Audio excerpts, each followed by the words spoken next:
La sécurité dans le monde passe par une coopération militaire entre les différents États de la planète. C'est la conviction des dirigeants du monde au premier jour de la conférence de Munich sur la sécurité. Les travaux ont débuté cet après-midi dans la capitale bavaroise, au sud de l'Allemagne. Des précisions dès le début de ce journal.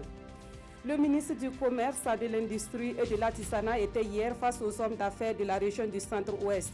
Le ministre Aruna Kabore s'est imprégné des préoccupations de ces acteurs économiques. Il leur a aussi donné des éclairages sur la polémique autour de l'installation d'une usine de transformation de coton au Burkina Faso. Dans ce journal, nous irons à Dalo, dans le Ziro, pour constater la mise en œuvre du programme national de partenariat pour la gestion durable des terres. Ce programme est élaboré sur une période de 15 ans et permet de vulgariser les bonnes pratiques de gestion des micro-bassins versants dans les 13 régions du Burkina Faso. Le ministre de l'Environnement était sur le terrain pour voir l'évolution des différentes réalisations. En Asie, près d'un sixième de l'humanité célèbre le passage à la nouvelle année. Le nouvel an chinois débute aujourd'hui sous le signe du chien. C'est un horoscope drôle et décalé qui s'appuie sur des principes propres à certains pays asiatiques comme la Chine, la Thaïlande, le Vietnam ou le Cambodge. Mesdames, Messieurs, bonsoir. Direction donc Munich en Allemagne où se tient la conférence sur la sécurité. Les chefs d'État, dont le président du Faso et les autres personnalités qui prennent part à cette conférence sont unanimes. Il faut une coopération militaire à travers le monde pour améliorer la situation sécuritaire sur la planète. L'ouverture des travaux avec notre envoyé spécial, Draman Guéné. Le président du Faso intervient demain à cette 45e conférence de Munich sur la sécurité. Mais déjà, à l'ouverture, il y a eu plusieurs interventions avec des positions convergentes. Tous appellent à une coopération militaire à travers le monde pour combattre l'insécurité. Le bel exemple qui fait cas d'école ici, c'est celui de la France et de l'Allemagne au Mali. Les deux pays ont des unités d'élite communes et des interventions communes au Mali. Pour le secrétaire général de l'ONU, la situation est alarmante. La marche actuelle de l'humanité inquiète l'ONU. L'émir du Qatar, quant à lui, plaide pour une union sacrée des pays arabes contre l'instabilité et le terrorisme. Doléance est ainsi faite à l'Union européenne d'inciter le monde arabe à organiser un sommet sur la paix pour jeter les bases d'une paix durable dans la zone et partout au monde. Identification, rapprochement et analyse de police en abrégé IRAPOL, c'est le nom d'un projet lancé depuis 2015 au Burkina Faso pour lutter contre l'insécurité. Ce projet soutenu par l'Union européenne vise à implémenter un système d'information mutualisé au profit des acteurs de la sécurité. Et dans le cadre de ce projet, la police judiciaire a bénéficié de nouvelles installations. Des installations visitées ce matin par le ministre de la Sécurité et le chef de la délégation de l'Union européenne au Burkina Faso, Issa Kafando et Maïmouna Traouri. Le ministre de la Sécurité et le chef de la délégation de l'Union européenne visitent les installations du projet IRAPOL à la direction régionale de la police nationale du centre. Grâce à cet outil, les acteurs de la sécurité intérieure disposent d'une plateforme managériale bâtie sur un système d'information mutualisé qui leur permet de disposer et d'accéder de manière sécurisée à des informations fiables dans de meilleurs délais. Il s'agit d'un réseau efficace équipé par des moyens les plus modernes en matière de détection et en matière d'enregistrement des requêtes, des vols, de tous les actes criminels, et également en matière d'identification de personnes suspectes, également en matière de détection de tous les engins en mouvement et tout, qui sont susceptibles d'être utilisés par des personnes malveillantes pour semer des trous, pour mener des attaques. En 3 ans de mise en œuvre et avec 23 services de police et de gendarmerie interconnectés, plus de 360 000 requêtes ont été traitées, environ 75 000 affaires de police judiciaire enregistrées, plus de 17 300 personnes et des milliers d'objets enregistrés. Comme perspective, les acteurs envisagent l'extension de l'outil sur toute l'étendue du territoire national. À travers un autre programme qui est l'appui à la gestion des espaces frontaliers, il y aura la possibilité d'étendre davantage ce programme et aussi de faire une interconnexion avec les services homologues des pays voisins, au Mali et au Niger en particulier. Irapol est soutenu techniquement et financièrement par l'Union européenne à hauteur de 268 millions de francs CFA à travers le projet d'appui au renforcement de la sécurité intérieure au Burkina Faso. Et les forces de sécurité sont également attendues sur le terrain de la lutte contre le trafic d'êtres humains et elles pourront bénéficier de l'accompagnement des médias. L'expérience des États-Unis en matière de lutte contre l'esclavage des temps modernes a été expliquée à une vingtaine de journalistes. Les 3 P, à savoir la prévention, la protection et les poursuites judiciaires, constituent la méthode américaine en la matière. Parmi les journalistes qui ont suivi la formation à Washington, il y avait notre reporter Vincent Tchenderbeu. Le trafic des humains, une pratique inhumaine, encore réalité aujourd'hui. Il affecte des millions de personnes à travers le monde, depuis les pays sous-développés jusqu'aux grandes puissances comme les États-Unis. Ici, à Washington, le gouvernement américain par son secrétariat d'État livre chaque année un rapport sur la question. Un service dédié à la lutte contre ce fléau est même mis en place et ici, l'on préconise la méthode des 3 P pour faire face au trafic des êtres humains. Prévention, protection des personnes vulnérables et poursuite des trafiquants.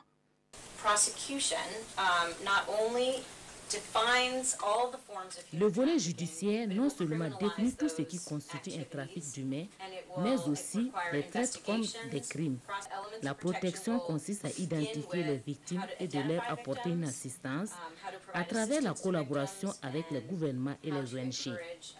La prévention est aussi importante et se fait à travers l'éducation et l'éveil des consciences sur ces pratiques. Les poursuites judiciaires, c'est effectivement la tâche qui s'est assignée IJM, International Justice Mission, une organisation basée dans la capitale fédérale américaine avec des réseaux à travers le monde. Sa mission, rechercher et punir ces hommes qui exploitent leurs semblables. Nous avons des équipes constituées de juristes, d'enquêteurs et des travailleurs sociaux. Nous menons donc des enquêtes en collaboration avec les pouvoirs publics pour établir les cas de trafic. Les fautifs sont ensuite poursuivis en justice et sont condamnés. Les verdicts sont publiés pour que cela serve d'exemple aux autres. Si l'esclavage a été aboli, sa persistance s'explique par la cupidité de l'homme, indique cette spécialiste. Et avec une prise de conscience collective, l'on pourrait venir à bout de l'esclavage des temps modernes. Ici, au Burkina Faso, le mouvement Le Brassard Noir se prononce sur la situation politique et les dossiers qui sont d'actualité au niveau de la justice. Le Brassard Noir met en garde à ceux qui tenteraient d'empêcher la bonne tenue du procès très attendu du 27 février prochain. Il invite d'ailleurs les Burkinabés à se mobiliser pour suivre le procès du putsch manqué de septembre 2015. Konsun Koulibaly et Nyarkiteda. Le Brassard Noir attend beaucoup du procès du putsch manqué de septembre 2015. De son avis, c'est un procès qui va permettre aux victimes et parents des victimes de souffler d'une part, mais également permettre à la population de connaître la vérité sur cette affaire d'autre part. Raison pour laquelle le Brassard Noir prévient et met en garde tout perturbateur du procès. Depuis que le tribunal militaire nous a informé que le procès aurait lieu le 27 février, nous avons vu de part et d'autre beaucoup d'excitation sur le plan politique et social. Le jugement du procès du 27 février, c'est tout le peuple qui est concerné. Que tu sois des non-lotis, que tu sois des syndicats, que tu sois des journalistes, tout le monde est concerné. Que des politiciens aillent manipuler la population par rapport à... Pour qu'on puisse empêcher ce jugement-là, nous ne sommes pas d'accord.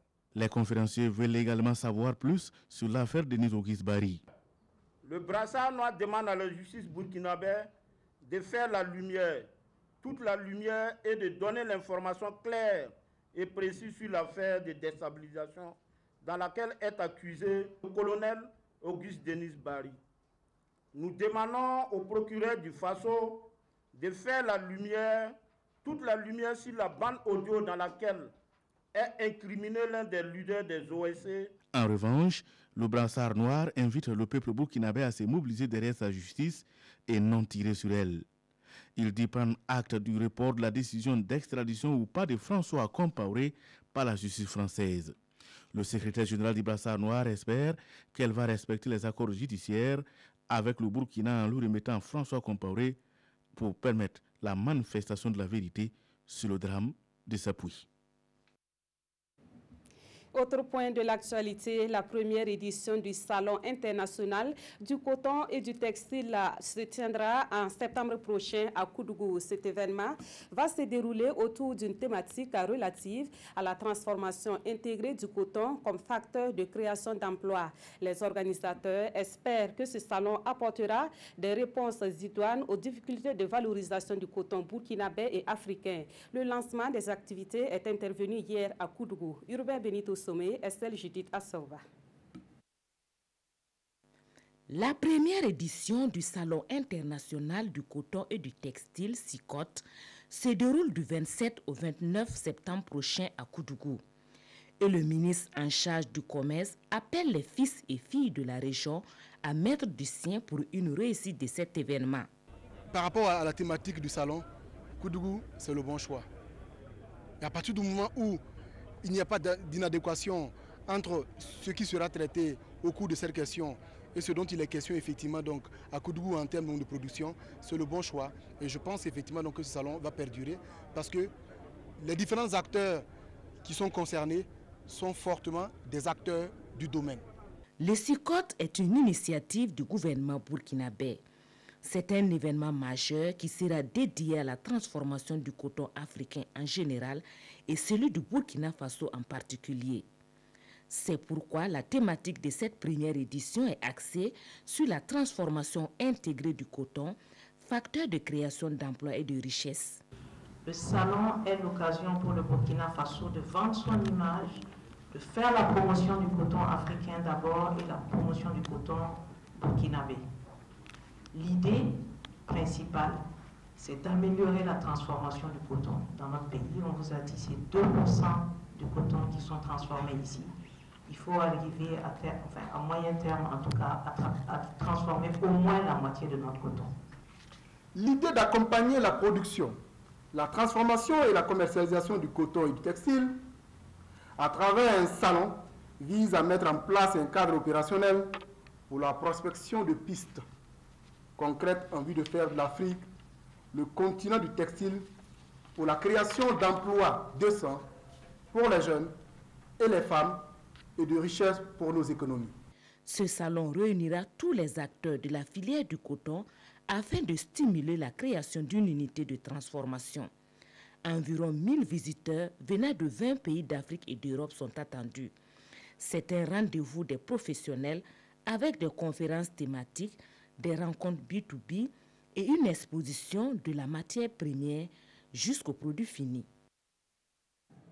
Et toujours hier à Koudougou, le ministre du Commerce, de l'Industrie et de l'Artisanat a rencontré les hommes d'affaires du Centre-Ouest. Une prise de contact avec le nouveau ministre Aruna Kaboré qui a pu s'enquérir des préoccupations des opérateurs économiques de cette région. Une occasion également pour le ministre de donner des éclairages sur la polémique autour de l'implantation de la nouvelle usine Aïka Addis annoncée au Burkina Faso. Des précisions avec Urbain Benito Soumé et Estelle Judith Assova. Après 2 semaines de prise de fonction, le ministre en charge du commerce est allé à la rencontre des acteurs du secteur privé de la région du Centre-Ouest. Une prise de contact pour partager avec eux les missions à lui assignées et du même coup, échanger sur les difficultés qui entravent leurs activités. Aussi de dire aux grandes boîtes que l'État burkinabé attend d'elles qu'elles passent l'étape du commerce général pour transformer l'économie. Mais c'est en même temps, après avoir parlé de grandes entreprises, de faire en sorte que les PME puissent avoir suffisamment d'accompagnement pour qu'elles se développent. C'est de faire en sorte que tous les problèmes qui minent le secteur privé puissent trouver solution par des réponses venant du secteur privé. Des échanges francs et directs ont permis aux acteurs du monde des affaires de soulever un certain nombre de préoccupations et de poser également des questions d'éclaircissement sur la réouverture de l'usine Faso-Fani et la localisation de la nouvelle usine Aïka Addis. À toutes ces préoccupations et bien d'autres, le ministre en charge du commerce a donné des éléments de réponse. Et ce que je ne vais jamais faire à chaque fois que je serai ministre, ce serait de venir vous dire ici que demain matin, nous commençons à poser la première pierre de l'unité industrielle développée autour de Faso-Fani. J'ai pris le dossier et je voudrais m'engager devant vous ici qu'il sera conduit à destination et qu'il aboutira bientôt. Les projets prévus pour Koudougou ne peuvent pas être pris pour aller faire à Fada, à Gawa ou à Diebougou. Donc si vous entendez qu'il y a un autre projet qui se fait dans une autre ville, il ne sert à rien systématiquement de dire c'était le projet de Koudougou qu'on a ramené dans une autre ville. Les engagements qui sont pris par le chef de l'État pour la réouverture de l'usine Faso-Fani, je pense que sur ce point, nous sommes aujourd'hui soulagés en entendant des positions concrètes sur le terrain. Et c'est sur une note de satisfaction que les deux parties se quittent. Elles promettent de travailler en synergie pour faire de la région du Centre-Ouest le moteur de développement économique. Une charte de partenariat public-privé existe désormais entre le ministère en charge de la jeunesse, les partenaires techniques et financiers, le Conseil national du patronat burkinabé et les centrales syndicales. Cette charte signée hier à Ouagadougou concerne la formation et l'insertion professionnelle des jeunes. Elle permettra de rapprocher les acteurs du public et du privé en vue d'améliorer la qualité des formations offertes aux jeunes et mieux répondre à leurs attentes. Alidou Badzini et Oumou Sissi. C'est le fruit d'un travail de plusieurs années. La signature d'une charte de partenariat secteur public-privé en matière de formation et d'insertion professionnelle. Le ministère en charge de la jeunesse a tenu à formaliser cet engagement. Un engagement qui permettra de répondre de manière satisfaisante aux attentes de la jeunesse. Nous voulons dans un premier temps formaliser le type de relations qui existent entre le ministère en charge des questions de formation et d'insertion professionnelle avec le secteur privé. Mais également améliorer ce qui se fait. Parce que jusque-là, malgré que ces deux secteurs sont importants dans les dispositifs, c'est comme si chaque secteur travaillait de son côté. Donc on n'arrive pas à capitaliser suffisamment donc les acquis des uns et des autres et les insuffisances des uns et des autres pour pouvoir aller de l'avant. Donc à travers cette charte, les rôles sont bien déterminés. Une démarche participative avec les partenaires techniques et financiers, les centrales syndicales et le patronat burkinabé. Nous comptons apporter une contribution en matière de stage, en matière d'encadrement aussi des stagiaires et nous voulons mettre à la disposition des structures de formation, l'expertise du secteur privé pour former les apprenants de manière très pratique. Et pour le patronat burkinabé, il est primordial de repenser la politique de formation afin de mettre l'accent sur celle qualifiante et professionnalisante. Toute chose qui permettra de réduire le taux de chômage au Burkina Faso. Au département en charge de l'environnement, on note des résultats engrangés par le programme national de partenariat pour la gestion durable des terres. Les techniques de récupération des terres arides et les techniques d'irrigation gravitaire par les eaux souterraines sont des activités menées dans le cadre de ce programme. L'une des localités bénéficiaires est la commune de Dalo, dans la province du Ziro, où le ministre de l'Environnement s'est rendu hier pour une visite de terrain. Rasmani Zundi, Ismaël Dilouma, Sirima. La phase pilote du programme national de partenariat pour la gestion durable des terres est sur le point de prendre fin. Cette étape a permis de mettre en valeur des terres dégradées. On y fait actuellement du maraîchage grâce à l'exploitation de l'eau souterraine combinée avec des techniques d'irrigation gravitaire. Autant d'actions qui ont permis aux populations de Dalo, dans la province du Ziro, d'abandonner leurs activités sur les berges du barrage et de le sauver ainsi de l'ensablement. Nous pouvons dupliquer ces bonnes pratiques sur l'ensemble du territoire. Quand on prend qu'aujourd'hui nous avons pratiquement plus de 34% de terres dégradées, et si nous continuons d'ici 50 ans, on n'aura plus de terres. il y a un engagement profond de la commune dans tout ce qui se fait. Et pour nous, c'est le gage de la pérennisation de ce que nous faisons. C'est-à-dire l'appropriation par les populations, mais en même temps l'appropriation par les collectivités locales. Le programme de gestion durable des terres est élaboré sur une durée de 15 ans, reparti en 3 phases. La première, qui court vers sa fin, est considérée comme une étape d'apprentissage. Nous avons pu développer ce qu'on nous a appelé un document de capitalisation de bonnes pratiques de gestion de la terre. Donc ce document nous permet de savoir ce que c'est même la gestion durable des terres et de cerner les techniques et technologies de lutte contre la désertification. La deuxième phase est considérée comme une phase de consolidation et d'extension progressive. Normalement, la troisième phase devrait permettre de couvrir tout le territoire national. Et pour les 2 autres phases qui n'ont pas encore démarré, le directeur pays du PNUD confirme déjà la participation de son institution pour ce projet. En dépit des circonstances souvent défavorables, il est permis aux jeunes filles de réaliser leurs rêves avec une bonne dose de détermination. C'est le principal message qui a été transmis à plus de 200 jeunes filles lors d'une conférence animée par la coordonnatrice du système des Nations Unies au Burkina Faso. Son engagement et son leadership ont séduit les jeunes filles qui sont venues des lycées et collèges de Ouagadougou pour suivre cette conférence. Le point avec Nongba Kouda et Omar Zambri. Les élèves des lycées et collèges de Ouagadougou prennent part ici à une conférence publique sur l'engagement et le leadership féminin. Composés en majorité de filles, ces scolaires sont venus apprendre à forger leurs armes afin de vaincre les obstacles qui pourraient entraver leur réussite à travers des leçons de vie de leur modèle, Metsi Maketa. Hier, enfant de Soweto en Afrique du Sud, aujourd'hui, elle est la coordonnatrice du système des Nations Unies au Burkina Faso. À cette conférence, j'ai pu apprendre que parce que tu es une femme, ça ne veut pas dire que tu ne pourras pas réussir. Au contraire, tu dois te battre. Et la conférencière, elle m'a vraiment appris qu'il faut réaliser ses rêves. De son expérience, elle nous a permis d'apprendre beaucoup de choses. Elle nous a montré que la jeune fille pouvait poursuivre ses rêves, quels qu'en soient les problèmes. Pour la conférencière du jour, ce genre d'opportunité permet de déclencher en ces filles le goût de réussir en dépit des adversités.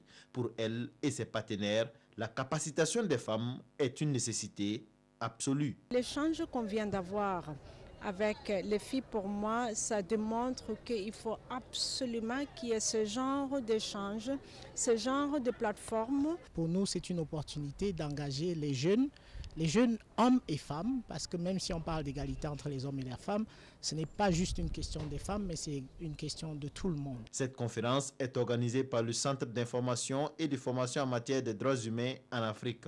Il est soutenu par le Canada à travers le Fonds canadien d'initiative locale.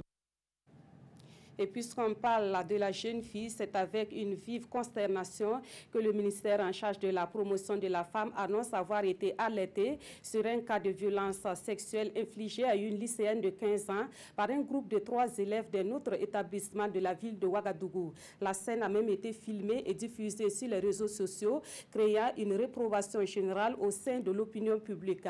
Dans un communiqué, le ministère en charge de la femme dit avoir entrepris des démarches qui ont abouti à l'identification de la victime. Des instructions ont été données pour l'accompagnement psychosocial de la victime et de sa famille. Et d'autres dispositions seront prises pour assister la victime sur le plan judiciaire afin que les auteurs soient punis à la hauteur de leur forfait inhumain. Le ministère interpelle les parents quant à leur responsabilité dans l'éducation des enfants sur les bonnes mœurs et le respect de la dignité humaine. Il en appelle aussi à la conscience collective pour que cette vidéo ignoble soit retirée des réseaux sociaux. L'éducation inclusive, on en parle dans ce journal et des défis restent encore à relever pour qu'elle soit une réalité au Burkina Faso. L'ONG Light for the World a commandité une étude sur le niveau de l'éducation inclusive au Burkina Faso et elle est parvenue à la conclusion que l'engagement de l'État est très attendu pour davantage promouvoir ce type d'éducation. Les résultats de l'étude ont été présentés aux acteurs de l'éducation des Hauts-Bassins le 14 février dernier à Bobo-Dioulasso. Lamine Karantao et Amadou Lougui. Les chercheurs et enquêteurs présentent aux acteurs de l'éducation des Hauts-Bassins le fruit de leurs recherches. 1 mois et demi de travail sur l'éducation inclusive, l'équipe synthétise ici les résultats de son enquête. Il s'agit de relever l'importance du rôle que joue aujourd'hui l'Institut dans cette dimension de l'éducation qui est l'éducation inclusive. Nous avons relevé les points forts, mais également nous avons mis le point aussi, on a mis l'accent sur les points faibles de l'Institut, de sorte à ce que à l'avenir nous puissions mieux accompagner cet institut-là pour qu'il puisse améliorer aussi ses prestations. Des études sur l'éducation révèlent près de 80 000 enfants handicapés recensés à travers le Burkina Faso. Près de la moitié de ces enfants n'ont pas accès à l'école à cause de leur handicap. Une situation jugée inadmissible par les partenaires à l'éducation inclusive. Ils dénoncent un manque de volonté politique. Moi, je vais tout de suite incriminer la politique. C'est cette volonté politique d'abord. Si on affirme aujourd'hui que l'éducation inclusive est une priorité au Burkina, qu'on se donne les moyens d'aller vers l'inclusion. Aujourd'hui, combien d'enseignants sont prêts à accepter ou à accueillir tout enfant ayant une déficience? Combien sont-ils? Aujourd'hui, combien d'établissements du public vont dans l'inclusion? Les partenaires qui ont commandité cette étude espèrent qu'elle va donner un coup d'accélérateur à la stratégie nationale en matière d'éducation inclusive au Burkina Faso, une stratégie validée en 2015. Actualité dans le secteur de la santé avec cette bonne nouvelle, le Burkina Faso s'achemine vers l'élimination du trachome. Cette affirmation est faite par les acteurs chargés de la lutte contre cette maladie qui ont présenté les derniers résultats de leur travail au cours d'un atelier à Ouagadougou. Et pour l'éradication totale du trachome au Burkina Faso, de nouvelles stratégies ont été élaborées. Des précisions avec Jean-Eudes Bayala et Tanga Akafando. Le trachome est une maladie bactérienne qui touche les paupières, entraînant des conséquences graves allant à la cécité irréversible. 10 ans après la mise en œuvre de la campagne de traitement de masse au Burkina Faso, les spécialistes de la maladie et les acteurs de la lutte évaluent les chemins parcourus. La tendance est à la baisse et de façon considérable. Aujourd'hui, nous avons atteint le seuil minimal requis par l'Organisation mondiale de la santé, à savoir une prévalence inférieure à 5%. Alors que nous, en faisant les évaluations, nous avons partout des prévalences inférieures même à 2%. Ça veut dire qu'il y a un travail concret qui a été fait. Et pour nous, il s'agit donc de nous orienter vers l'élimination définitive du trachome au Burkina. Avec nos partenaires techniques et financiers, il s'agit de se pencher sur les prochaines étapes. Et qu'est-ce que nous pouvons faire encore ensemble pour effectivement, à l'horizon 2020, le trachome soit dans l'oubli. Et les prochaines étapes, c'est s'orienter vers l'élimination définitive du trachome au Burkina et la validation des résultats de la lutte par l'OMS, l'Organisation mondiale de la santé.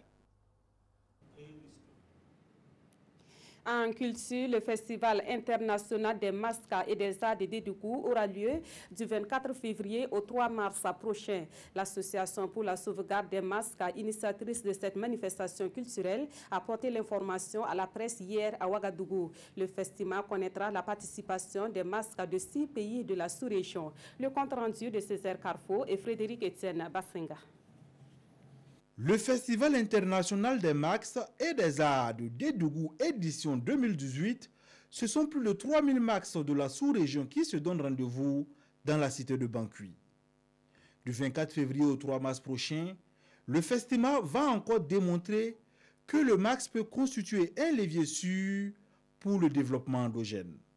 Développement endogène durable parce que Assama, en tant que reflet du désir de communauté des masques, veut faire promouvoir, veut faire porter à l'opinion comment est-ce que, avec les ressources internes que nous avons, notamment de masques, nous pouvons donc contribuer à notre satisfaction sociale, culturelle et économique. Le festival 2018 sera aussi fait de sensibilisation et de formation sur la valorisation et la préservation des max en Afrique. Nous leur donnons éventuellement des outils pour voir dans quelle mesure ces communautés sont à même de mieux conserver. Vous savez que la pression de l'homme sur le couvert est assez importante, donc nous leur donnons donc les conseils et en plus nous leur enseignons les différentes manières pour pouvoir reboiser. Pour cette 14e édition, les différents acteurs vont également porter la réflexion sur la valeur ajoutée des festivals aux industries culturelles avec un accent mis sur le festival. Actualité à l'étranger, le nouvel an chinois commence ce vendredi sous les signes du chien. C'est un horoscope drôle et décalé qui s'appuie sur des principes propres à certains pays asiatiques. Et d'après ce calendrier chinois, l'année qui débute sous les signes d'un animal à 4 pattes est le symbole de loyauté et de la protection. Ce vendredi 16 février marque le début de l'année du chien, selon le calendrier lunaire adopté par les communautés asiatiques. Elle succède à l'année du coq. Ce nouvel an chinois, encore appelé nouvel an lunaire donc, ou fête du printemps, sera célébré pendant 2 semaines, en Chine évidemment, ou encore en Thaïlande, comme sur ces images.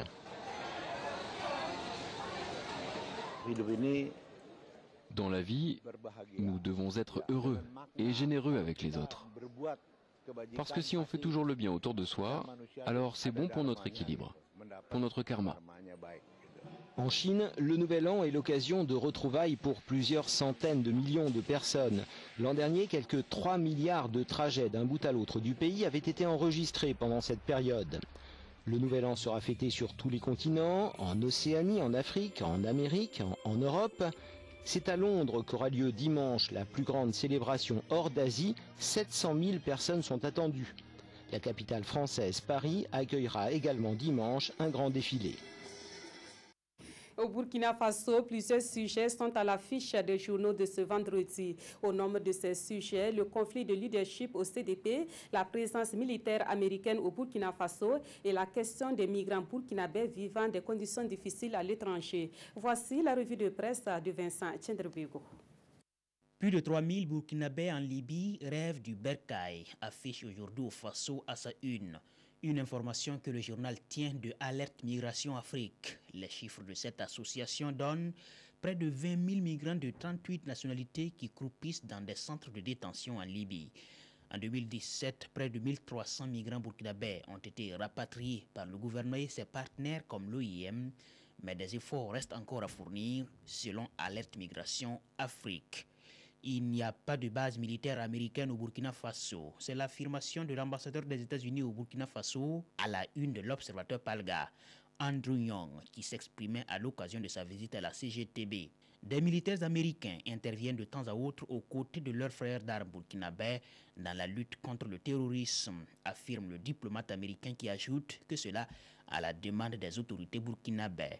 La CGTB semble toujours avoir une position tranchée sur la question, relève le journal, mais ici le ton est un peu plus diplomatique que syndicaliste.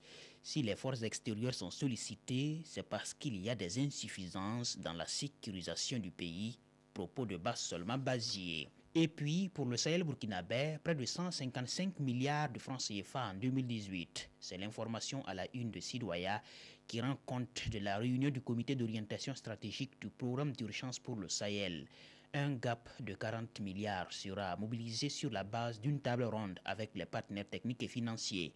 81 milliards de francs CFA ont déjà été injectés dans ce programme, permettant ainsi la réalisation d'infrastructures sanitaires et sécuritaires, ainsi que des forages et des périmètres maraîchers, a indiqué la secrétaire d'État Pauline Zouré.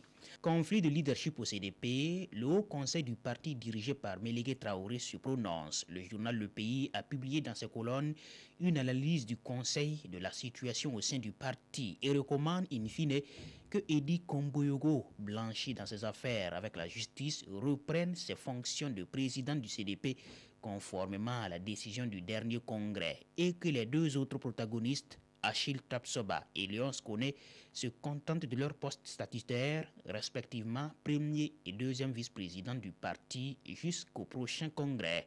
Le CDP montera en puissance en 2020, conviction de ce conseil, mais le consensus en serait le préalable. Et c'est la fin de ce journal. Vous avez rendez-vous à 22h30 avec Sanoua Christine Koulibaly pour la dernière édition. Merci de votre fidélité à la RTV.